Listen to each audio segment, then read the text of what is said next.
Hello, good morning and welcome to my new show, Planting Flags in Kerbal Space Program. We're currently in the game point 20.2 and I've been playing this game for a while, all the way from point 11, but at around point 18 I kind of quit and moved to Malta. It took me a lot of time and so I haven't been playing for a while. So together with Planting Flags, the new feature of Kerbal Space Program in point 20, we are going to obviously plant a lot of flags on a lot of planets, but we're also going to be checking out the new features of the game.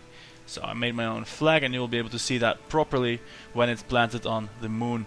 We are going to the moon and of course Minmus first planting. Wait, I'm going to the vehicle assembly building. Let's not do that quite yet. First we're going to have a look at the tracking station and see what planets there are for us to plant flags on. There are quite a lot of them, in fact. Here we have Kerbal, of course the home planet. We will probably get down to popping a flag on the home planet, but it's not quite that urgent. You can see here quite a lot of celestial bodies to visit. We have Elo here way far out. We have Jewel the gas giant, which of course won't support the flag by itself, but we can plant one on its moons.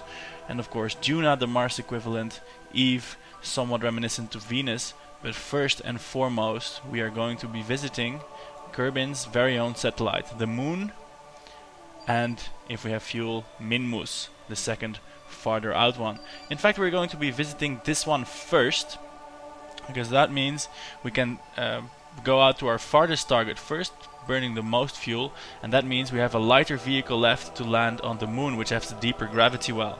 So that's the mission plan in short. One of our Kerbonauts is going to hop off on these two moons, plant a flag, return to Kerbal, and then having his mission accomplished. First, of course, we'll have to build a ship. And we are going to start with a command pod, while there are quite a few new ones. The PPD-12 was developed to provide a high visibility control for orbital stations, and the place for thoughtful Kerbals to contemplate the beauty of the cosmos. No need for that. We need just a good old small command pod. This is going to be a one-man mission, and external command seat. Pedal to the metal, efficiency at its finest. Oh, you can control your ships from outside. That's great.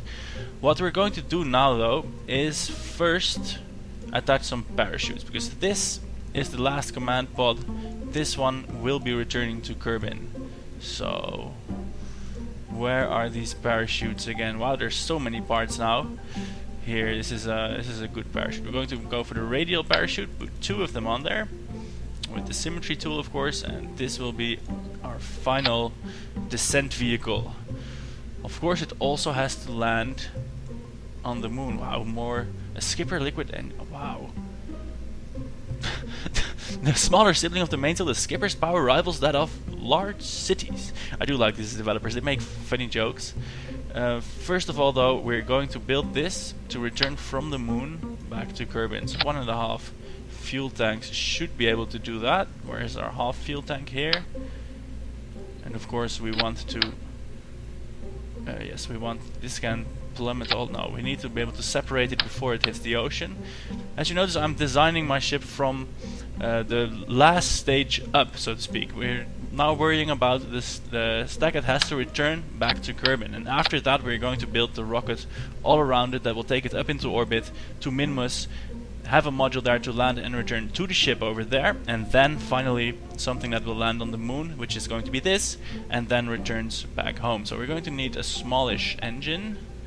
Yes, let's go with this one. This is a good one for landings, and of course, as it is a landing, we're going to need some landing struts on that. Where is our landing strut? This small one, I think if we put 3 of them there, it's going to be slightly too... That's not going to be long enough. We're going to need the big one, which is unfortunate because the big one is also very heavy. And of course we're going to need a ladder for our Kerbal to be able to get down to the lunar surface.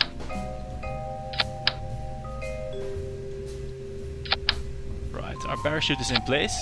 And you might have wondered why we're not going to put the parachute up on the top here of the capsule, but that's because we're going to need it for a docking port. Senior docking port. Oh, that's large. No, we need a junior. A clamp Otron shielded docking port. Will that fit? No, that's too large as well. Where's my junior docking port? Right, that fits wonderfully. And then we're going to grab another one. and put it on in reverse. So these will start pre-docked, and then we're going to grab another pod, because this, what we're building now, will be our our Minmus landing stage. And because Minmus is a very tiny planet, we're going to need just the one fuel tank with that, and a tiny engine, the smallest one we can find actually. Tiny engine, very useful, good for craft. Yes, sure, we're gonna go with this one. Put 3 of these tiny engines, but put them upside down obviously, because this is going to be the bottom of this craft. So what do we need? Now we need of course our landing gear for this one. And now these ones need to be attached upside down as well. I always forget this, and the landing gear ends up deploying the wrong way around, and that just leads to a bad time for everyone. Now here, this capsule of course also will need its ladders for the Kerbal to go down to the Minmus surface. So what's going to happen now? This contraption, all of it, is going to end up in orbit of Minmus. This one is going to separate, going to land, plant the flag, get the Kerbal back up into space, where it will rendezvous with this bit that has been left into orbit, possibly with the large inter-Moonar stage attached. That's Moonimai, that's a good name. So we're going to now build the stage that will ferry this bit to Minmus, descend this bit to the moon so it can land and then take off again. And then we're going to build the big stage that will boost it into Moonar orbit and back to Kerbin, of course. So I'm going to do a little bit of fast forwarding now, because this will take a while and it's not that interesting, and I've explained what is going to go on. So I will see you a bit on the launch pad with the finished ship intact. Right, so here we are after the designing process and on the launch pad. Now you can see the ship has grown quite a bit since you last saw it. This here is the Moonar landing stage, here is the Minmus stage coupled upside down on the top, and this here is meant to be the inter-Minmus and Moon stage. This is going to be for in-space maneuvering, and it will carry the fuel to actually land on the moon. See, the landing struts have been moved to here. Then this bit will detach and fly back to Kerbin. The big stage underneath that is meant to take it all into orbit. Now this ship has never been tested before. This is going to be its first launch time. Oh, there's the flag I made. Look, Kerbin already has a flag. Planting flags. And you can see Matyorf Kerman. He's waving at us. He's our brave Kerbal for today. So I'm going to throttle up. The first stage is going to disengage these launch clamps and fire these 3 lower engines. 2 of them are the new engine, the ones that have the power of a large city. And this one is good old trusty mainsail. They never explode, so we'll see what's going to happen. I'm going to do a little countdown. 3, 2, 1, and go. It's lifting not as quickly as I'd expected. I think we are going to get into fuel trouble with this. I made fuel lines from the outer tanks into the center tank, so these 2 outer tanks are going to be draining first, and then they will be discarded and the ship will be flying just on its mainsail. Now I'm not sure if the mainsail will have enough power to carry the ship into orbit. It's not too horrible. We are gaining altitude. We're at 100 meters per second right now, but we have a terribly long way to go. There's the moon, and we cannot even see Minmus from here. That's all the way where we have to go to plant our tiny flag and assert our dominance over the celestial bodies, so that we may call them our own and send our babies there, or whatever it is these Kermans want to do. We're slightly veering, of course, so I'm going to course correct a little bit. We want to remain on this 90-degree heading, but it's not time to pitch over yet. We're still in our vertical ascent phase, clearing just the thicker bit of the atmosphere before pitching over, just to... oh, look at that. We are running out of fuel on the side boosters. We might have to scrub the Minmus phase. Oh, they just ran out of fuel. Now they have ditching them. Oh, what's going on? Ditching them? No! Everything is going horribly wrong, as you can see. The first stage is still firing on its own, and I'm flying away from it. Fortunately, is this engine going? The center engine does not exist. That is certainly troublesome.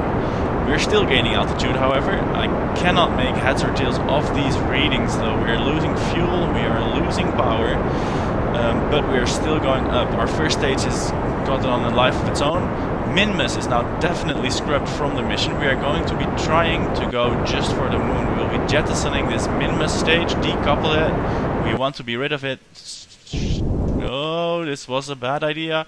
We just cleared that, and now we're off back into space without our min-mass module.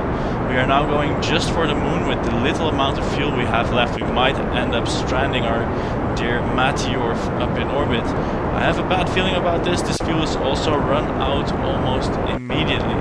There is some fuel left in the central tank, but as you can see, it's in the center. Ooh, we have picked up quite a bit of speed, however. Looking at the map view here, we will make it into space, so we can coast for a little bit and transfer our fuel into the outer tanks. Now, a problem here is this transfer is going to have to go 3 ways, which is going to make it terribly difficult to get it in an evenly distributed fashion, which of course it will have to be. Oh, it has to go the other way. It will have to be evenly distributed because otherwise the ship will be imbalanced and it's just going to spin around when I light the engines. So now here in the center one, it could be worse, I suppose. We are at 70 kilometers now, we're well into space, and at 100 kilometers we are going to need to fire the engine. So then this fuel transfer has to be done. We are now at 160 and 200, 100 and 130, and 80. Oh, we need more fuel in this one for sure. So we're going to aim for 160 and 200. So stop. That's better. 100 and 137. Let's have a look at that from the so in. Oh, the center one is empty. So this is going to be a problem for sure. We're going to have to light the engine now because otherwise we are going to fall back down to the planet.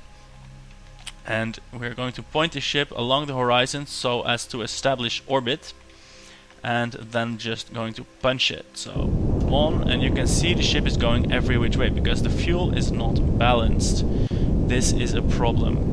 This is definitely a problem. The center engine I put here, which has apparently fallen off during ascent, or one of the engineers forgot to put it there, was the steering engine. We have only the torque from the pod to steer this rocket now, and I can tell you now we are never going to get into orbit with this. We are at 570 meters per second. I'm going to try and rebalance the fuel again.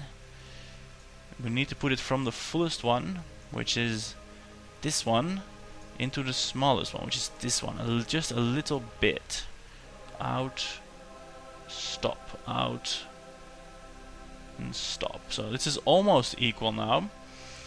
So we are on our apogee now, the highest, or the apoapsis, of course, of the apocurb, or whatever they like to call it, the highest point above Kerbin.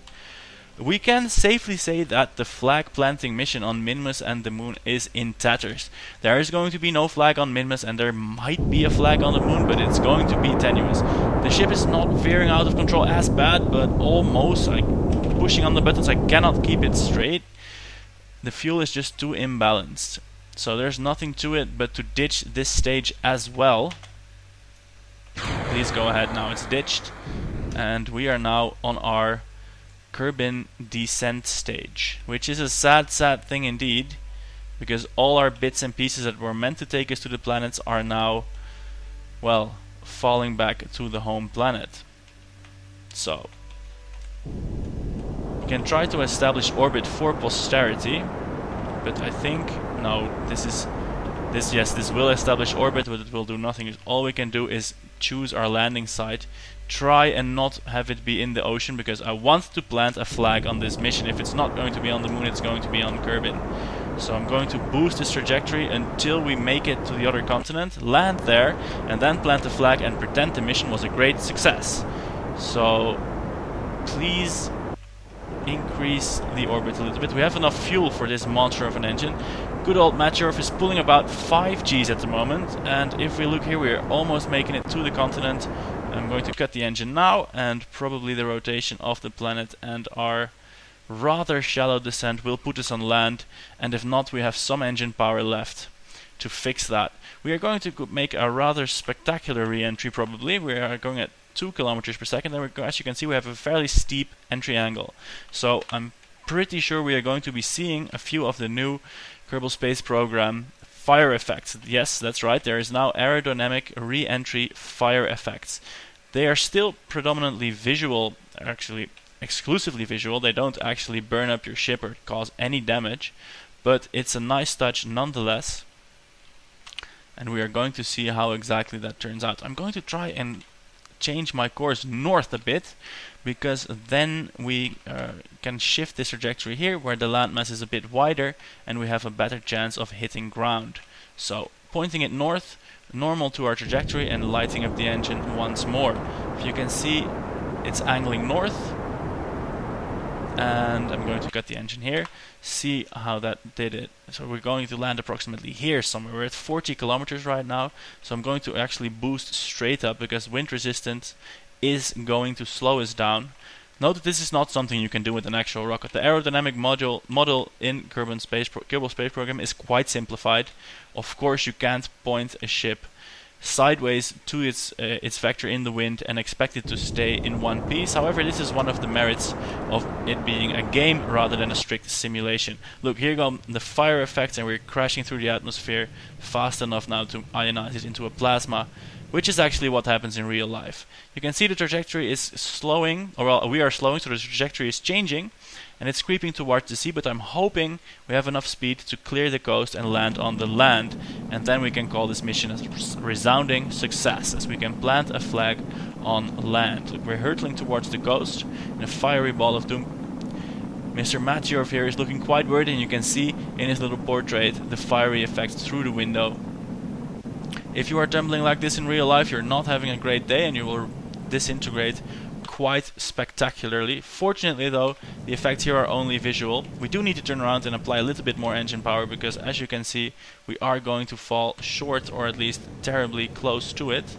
So I'm trying to turn this rocket around, light the engine, and extend that trajectory just a little bit. We're almost out of fuel, so just cutting it now and seeing where is that is probably going to land just on the coast. You see, we are at slow speeds now, so the trajectory is changing rapidly, and we're basically plummeting almost straight down now. So please, please, please let it make the coast. I think we have made it. So we have made the coast. Great. Remember, the point of this mission was to put a flag on Kerbin. So we are almost there. Then our brave Kerbanaut can land, deploy his flag, and proudly walk home. We won't be needing a return stage because we actually had the foresight to plan as far ahead to land on our own home planet.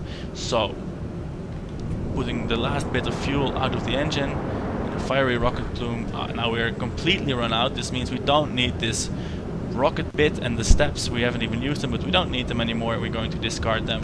Bye bye rocket, you did very well.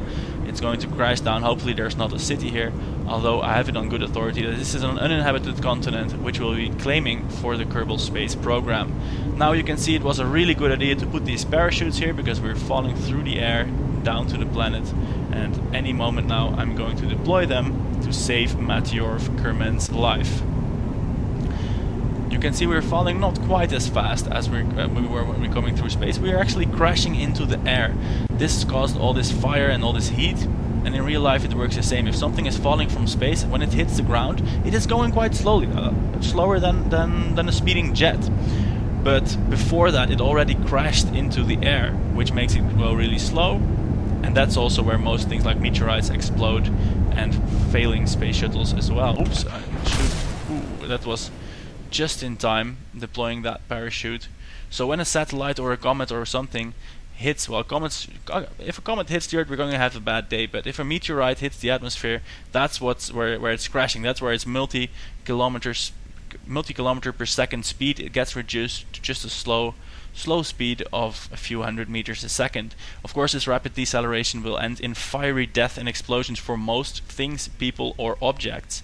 But the ones that are engineered to survive it, or are just big enough, like apocalyptic doomsday meteorites, no, I'm saying that wrong, sorry astronomers, cataclysmic doomsday meteors.